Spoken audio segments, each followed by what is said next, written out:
صراع مبكر على القمة، إمبابي يتصدر هداف الليجا بعد انطلاقة مثالية. ظهر النجم الفرنسي كيليان إمبابي مع ريال مدريد بأداء لافت في أول جولتين من الدوري الأسباني، واستطاع أن يحرز هدف الفوز في الجولة الافتتاحية أمام أوساسونا، بينما شارك في انتصار الملكي أمام ريال أوفيدو بواقع هدفين قبل أن يحرز فينيسيوس جونيور الهدف الثالث في الدقائق الأخيرة من عمر المباراة. إمبابي يتصدر هداف الدوري الأسباني، وبذلك أصبح إمبابي صاحب النصيب الأكبر من أهداف ريال مدريد خلال الموسم الجديد حتى الآن، إذ يمتلك اللاعب 3 أهداف من أصل 4 أحرزها الفريق منذ انطلاقة بطولة الدوري.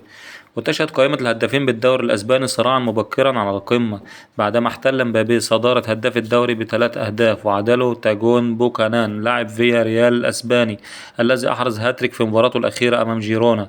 امبابي قدم مستوى استثنائي مع ريال مدريد في عامه الأول، ونجح كيليان امبابي في تقديم موسم استثنائي مع ريال مدريد في عامه الأول، بعدما نجح في تسجيل 44 هدف وصناعة 5 تمريرات حاسمة في 59 مباراة خاضها مع الفريق في مختلف المسابقات خلال الموسم الماضي، كما تمكن من زيارة شباك الخصم في 7 مسابقات مختلفة في موسم واحد.